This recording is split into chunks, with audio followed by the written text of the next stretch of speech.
this series on reparations and a reparations framework for understanding systemic barriers to advancement and to equity.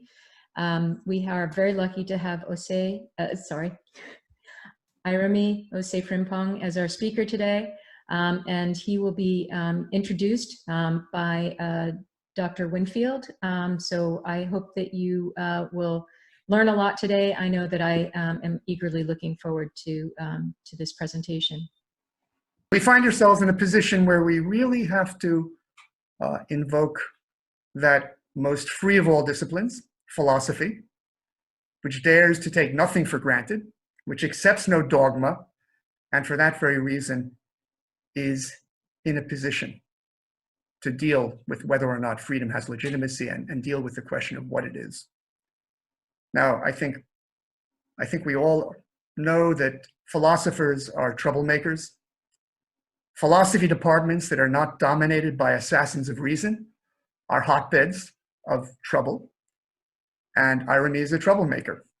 I first encountered him on his podcast, The Funky Academic, which very much was concerned with thinking through freedom, why it is so important, and how we have to think about it. And he's pursuing his studies to inquire very deeply about these matters. And I'm happy to say that in choosing Irami, you have someone who I think will draw out in a no-holds-bar way the considerations that have to be dealt with if we want to consider both what reparations are due, to whom they are owed, what character they have, and what are the rights that are at stake. So I will turn over this event to Irami and look forward to hearing what he has to say. Good. Well, thank you for your faith in me with respect to this big question. And it's not obvious. There are a few non-obvious aspects of reparations that I'm going to try to dive into rather quickly, but I think it'll lead to a very fruitful discussion, right? So the second example that is even closer to the Black experience is a competitive poker game. There are many ways to be locked out of participating in this game. An organization can simply not allow you to play. No Negroes allowed. Or they can allow you to play, but with inequalities in wealth that you have relative to other players that puts you at a structural disadvantage. Then regardless of the intentions of the other players, their wealth ensures that they can take risks that you can't, and they can otherwise wait you out. They're functionally the bank. Right, so you're formally in the game, but functionally you're not doing the same thing that they're doing because they have relatively an infinite amount of wealth, right? And then there's a third way where you can be locked out of the game, where you join the game, you're allowed to join the game, you have a reasonable share of wealth, and then the moment you leave to go to the restroom, the other players conspire to take your wealth. Right, so you're in the game, you have the money, you have all of the material aspects that would allow you to play the game, but the moment you leave, they conspire to take your wealth. And you know what? It works because the game is premised on the people having a certain cultural disposition where they don't like form into cartels and collaborate to take my money. But if they do, they can. I mean, if they figure out how to do it, then like they'll just take my money. And then they'll say, well, you know, we all started with the same amount of money in this game. You know, we all played under the same rules. You know, it's not your fault you went to go pee. And then we had designs. I'm sorry, like that's on you. And then I find out, like, you know, so now when I play poker as a Black man, I hold it in, which gives me gallstones, UTI. So like there are all these health issues that go along with playing with white people that are not obvious or not articulated part of the game in the rules. Because if I leave, they'll go in cahoots and take my money, right? So the conditions of the game depend on certain assumptions of individuality that were based, that are frustrated by a primordial bond between the other players of the game. Right now, Charles Mills is a philosopher at Northwestern now. I think he's still there. He makes a similar argument in his book, The Racial Contract, concerning how all of our social contract theories, you know, that came from modern colonialists, were kind of steeped in a quality of colonialism that always presupposes a fellowship that is reserved for a certain class or race and gender, right? So like when Locke talks, he's talking about men. Even Rousseau's, I think it's clear. He's talking about guys, and it's assumed that other people do the work for the guys who really matter, right? So, so the business of extending this fellowship that white people have with each other to Black descendants of slaves is actually going to be a rather revolutionary intervention, right? So it's possible that a reparations a plan will, give us money that's adequate to the nation's wealth that was made off of Black bodies, but it still be siphoned away through, cartels and associations and combinations of white people who get together and figure out ways to siphon off wealth. We're still 13% in a majoritarian democracy. It's not that hard. Or it could just be violent, right? So we could have rights secured to us. I mean, honestly, going off script a little bit, but if you're Native American, like, why would you believe anything the U.S. government has to say? You would have to be naive. Even if they gave you a plan, like I would have to ask for more in order to pay for the legal fees and guns to protect it. It still wouldn't be secure wealth, because like everywhere in the United States, when white communities want something that Black communities have, they get it, right? So we saw this in Memphis. If you don't know about the Memphis riots in 1866, during Reconstruction, it's kind of a big deal. The Tulsa riots, the funniest, not the funniest, but the most charming I found, there's a picture of the Tulsa riots. The interview about the Tulsa riots I've seen is that, you talk to old Black people who are still alive during the Tulsa riots, they'll say like, we were in it for a while, but then the planes came, and that's when we really lost it. It's like we couldn't deal with the planes. So when it was just like people from the suburbs or outside of Greenwood in Tulsa who were trying to take our money, or burn down our businesses, I think we could have fought them off. But then the planes came. So there's this idea that you're not going to fight the state. If the state wants something, the state's going to get it in a powerful way when Black communities are at stake. Right, so there's Rosewood, there's Wilmington. I just found out about Wilmington a few months ago. If you don't know, because if you're like me up until a few months ago, Wilmington, North Carolina, town, significant Black population, probably a little bit over 50% or right around there. Somehow, after Reconstruction, but I believe before the 20th century, there is a few Black elected officials were duly elected, right? Like, maybe the mayor, maybe the vice mayor, a councilman or two, somewhat close to the representation of the city. They were duly elected. The next day after the votes were counted, there was a riot. 40 people were killed. All of the Black elected officers resigned and were ran out of town. And then the white officers that they beat were installed in their place. So like democracy worked until it was inconvenient to white power. Like you could talk to a lot of people, and that was prior to the 20th century. But you talk about urban renewal in the 50s and 60s, and like James Baldwin called it Negro removal. And I suspect that probably happened in New Haven. I know it happened in Athens here in Georgia, where, Black people had deeds, they had houses, and then the university decided it went in cahoots with the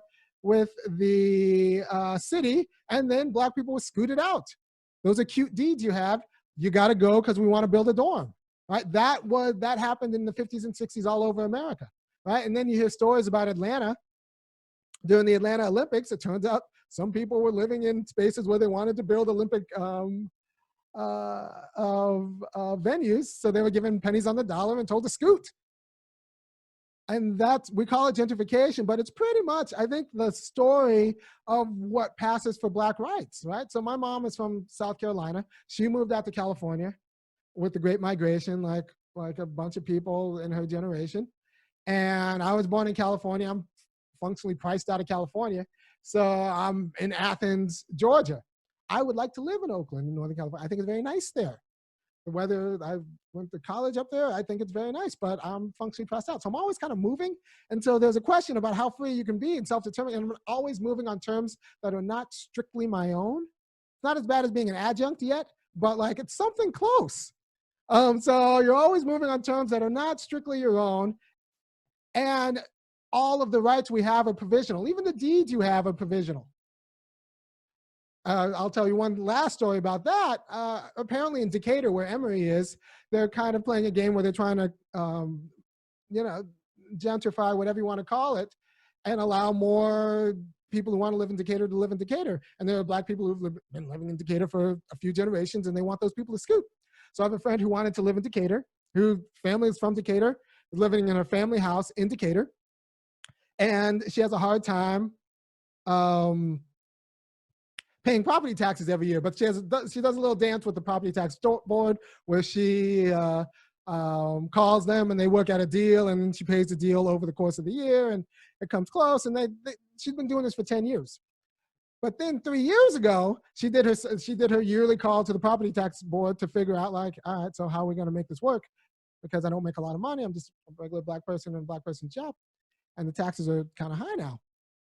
And the Decatur tax board was like, no, you got to go. So like that was it. That was like, and the sense my friend told me, it was like somebody told them that white people called, they want their land back. You got to scoot now. Like, so you were always only holding it warm. Like all of your rights, all of your titles were only ever holding it warm until white people wanted it back, and then you scoot.